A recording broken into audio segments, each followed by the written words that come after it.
आपला दसरा समारंभ जे ऐकून माहीत आहे किंवा जुन्या फोटोवरनं माहीत आहे, थोडं वाचून माहीत आहे की राजश्री शाहू महाराजांच्यापासून जे आधुनिक दसरा जो होत होता तो त्यांच्या काळापासून सुरू झाला आणि अत्याधुनिक काळात म्हणजे आत्ता अलीकडच्या काळात म्हणजे गेल्या 40-50 वर्षात म्हणजे तो अत्याधुनिक काळात म्हणजे तो बदलत्या काळात जे जे शक्य आहे ते आपण करत गेलो आहे आणि ते आता शासनाने सुद्धा त्याच्यामध्ये लक्ष घातलं आहे. त्याबद्दल त्यांचं अभिनंदन केलं पाहिजे. आणि आत्ताच आपलं माडिक साहेबांनी सांगितल्यापासून प्रमाणे त्याच्यात विशेष लक्ष शासन घालेल पुढच्या वर्षी फंड येतील, कारण शेवटी फंड येणे हे महत्त्वाची बाब असते.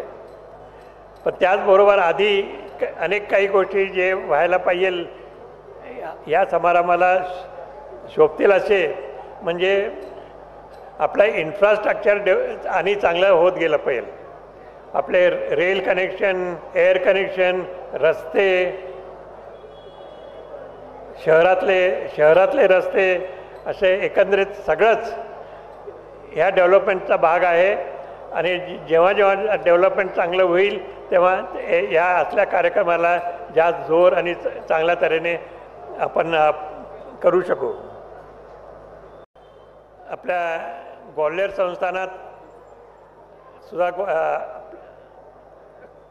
दसरा चांगला होत असत, आत्ताही होतो असं वाटतं आहे.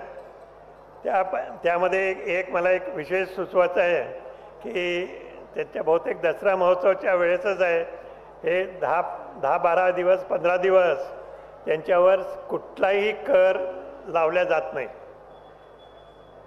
GST तर त्या काळात नव्हता, परंतु कुठलाही सेल्स टॅक्स असो किंवा टॅक्स असो आपल्या कुठल्या तऱ्हेचाही टॅक्स 15 दिवस लागत नव्हता. म्हणून आत्ताही तिथं ते सगळे गोळा होतात सगळे त्या दरम्यान आणि मोठी खरेदी उलाढाल या दिवसात होती आहे. तसं मला वाटतं कोल्हापूरमध्ये केलं तर बरं होईल. कुठलाच टॅक्स लागू करू नये, 15 दिवस फक्त. त्याच्यामुळे जे एक याला चालना येईल आणि ते ग्वाल्हेरमध्ये आजही मला वाटतं चालू आहे. आपण तपास करा जरा.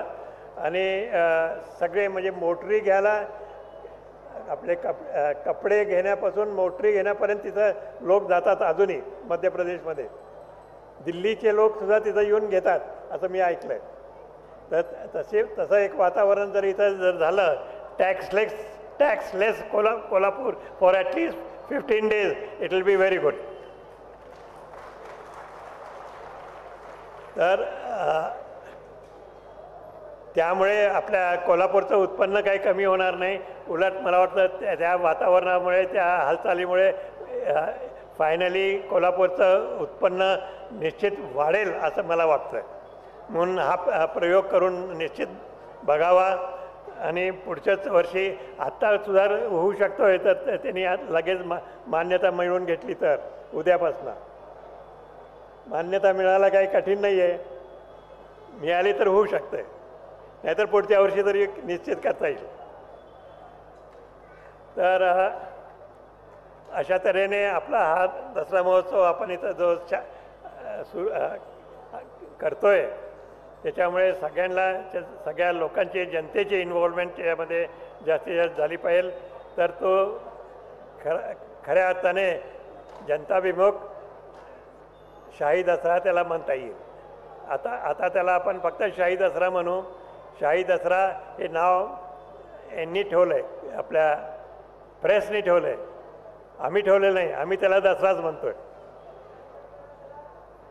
दसराच असणे हेच बरोबर आहे. शाही दसरा हे प्रेसने ठेवलेलं नाव यांना चालवायचं असलं तर चालू देत, त्याला माझी हरकत काही नाही आहे. परंतु तो तसं म्हणणं चुकीचं होईल. पण तो खऱ्या अर्थाने जनताभिमुख दसरा झाला पाहिजे तर त्याला खरा अर्थ लाभ होईल.